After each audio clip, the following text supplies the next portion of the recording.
এই যে দীর্ঘ একটা জীবন পেরিয়েছে ফ্যাসিবাদের আমলটি, এবং সেটি শিক্ষার্থী থাকা অবস্থায় মামলা হামলা, নানা ধরনের নির্যাতন, এই অবস্থায় আপনার পরিবার আপনাকে কতটুকু সাপোর্ট দিয়েছে, বন্ধুবান্ধব কতটুকু সাপোর্ট দিয়েছে? দেখুন, এটা তো আমাদের জন্য অবশ্যই আমরা 4 ভাই বোন।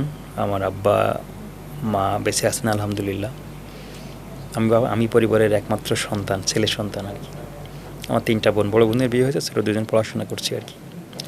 তো যখন জেলে ছিলাম তো আসলে এই জীবনটা তো আসলেই খুবই, একজন ঢাকা বিশ্ববিদ্যালয়ের শিক্ষার্থী ছিলাম, উত্তাল সময়ে রাজনীতি করেছি, জেল খেটেছি, অসংখ্যবার মার খেয়েছি। আসলে প্রত্যেকটি মা বাবার জন্যই তার সন্তানের প্রতি অন্যরকম ভালোবাসা থাকে।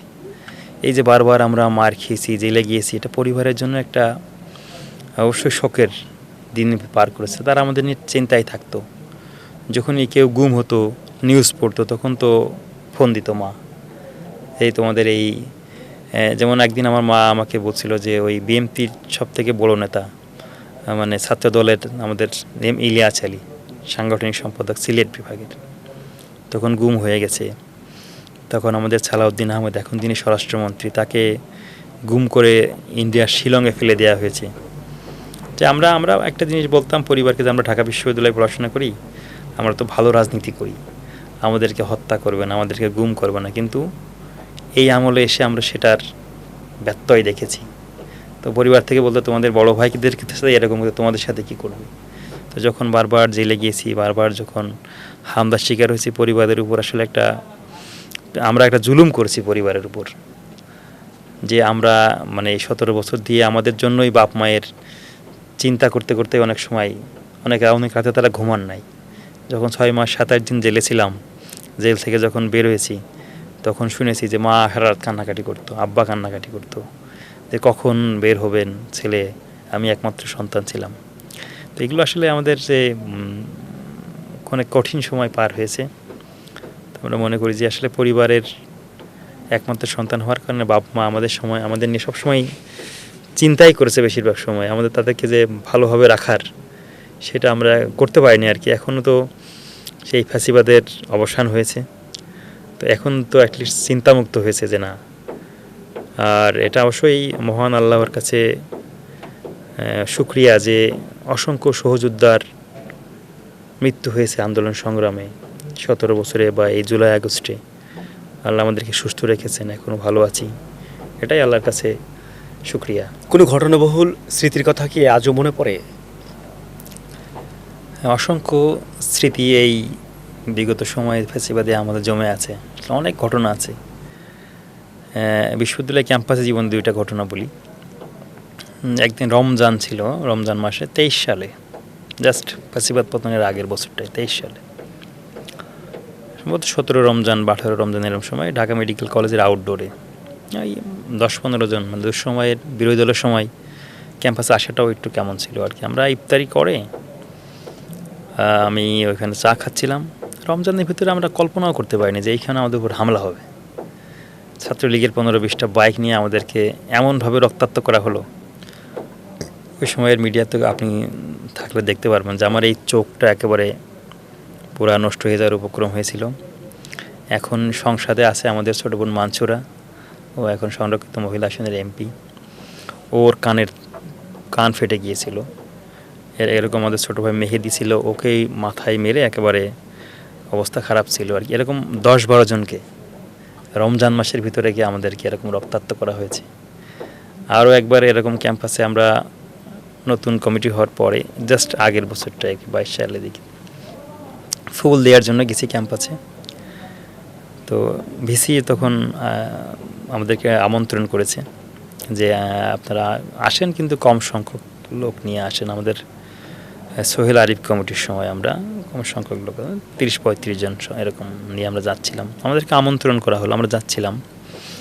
কিন্তু এফ-1 হলের সামনে ছাত্রলীগের হাজার হাজার নেতাকর্মী ছিল ওই দিন ক্যাম্পাসে, প্রত্যেকটি ক্যাম্পাস থেকে।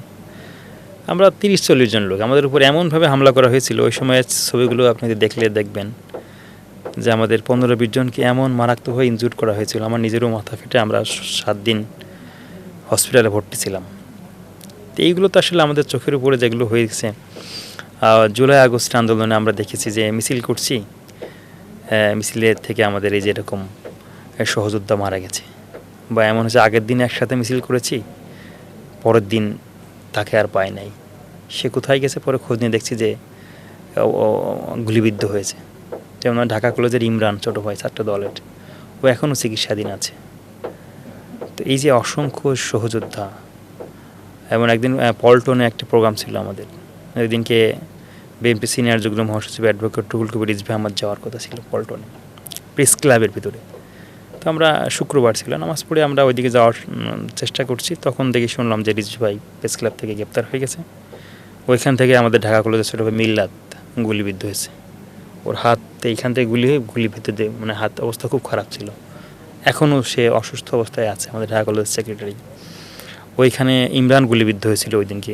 আরও একজন যুবদলের নেতা আমাদের মহানগর দক্ষিণের স্পট ডেট হয়েছিল, মারা গিয়েছিল, ওই প্রেস ক্লাবের সামনেই প্রোগ্রাম ছিল।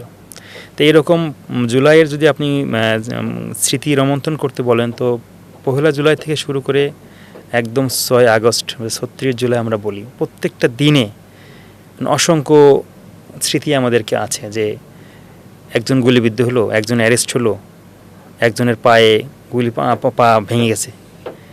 এরকম মানে এমনও দিন গেছে যে আমরা আন্দোলন সংগ্রাম করতে গিয়েছি, একটা পুলিশ টিয়ার মারছে, ছাত্রলীগের লোকজন হামলা করছে, আমরা একটা গলির ভিতরে আটকে পড়ে আছি, ওখান থেকে আর বেরোতে পারছি না। তখন দেখছি যে ওই গলির লোকজন আমাদেরকে হেল্প করছে, কেউ খাবার দিয়ে, কেউ পানি দিয়ে, বা কেউ বাসার গেট খুলে দিয়েছে। আজিমপুরে একদিন আমরা এরকম আন্দোলন সংগ্রাম হচ্ছে, ওই দিনকের এই 20-21 তারিখের দিকে সম্ভবত হবে, এরকম প্রচুর আন্দোলন সংগ্রাম হচ্ছে, পুলিশের সাথে পুলিশ টিয়ার মারছে, সাউন্ড গেট মারছে, ছাত্রলীগের লোক আছে, আওয়ামী লীগের লোক আছে।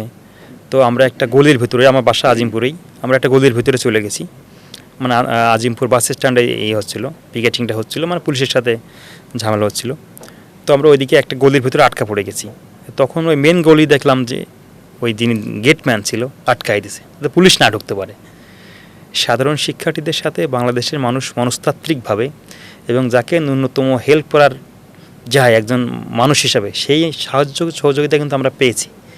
বাংলাদেশ ঢাকার প্রত্যেকটি অলিতে গলিতে ফ্যাসিবাদের যেমন দোসররাও ছিল, বাংলাদেশ ফ্যাসিবাদ মুক্ত হোক এমন অসংখ্য মানুষ আমাদেরকে সাহায্য সহযোগিতা করছে, যার কারণেই আন্দোলন সংগ্রামকারীরা কিছুটা হলেও স্বস্তি পেয়েছে যে না, আমাদের পক্ষেও লোক আছে। সেই কারণেই কিন্তু আজকে এই ফ্যাসিবাদের পতন ঘটানো সম্ভব হয়েছে। আমরা মনে করি বাংলাদেশের মানুষ অতিষ্ঠ ছিল যে এই জুলুমের অবসান হোক, ব্যক্তিগতভাবে, সামাজিকভাবে, পারিবারিকভাবে, অর্থনৈতিকভাবে এই আওয়ামী লীগ মানুষকে পঙ্গু করেছে। সেই জুলুম থেকে, সেই নির্যাতন থেকে, সেই শ্বাসরুদ্ধকর পরিস্থিতি থেকে মানুষ বের হতে চেয়েছে, যার পরিপ্রেক্ষিতেই জুলাই ঘটেছে।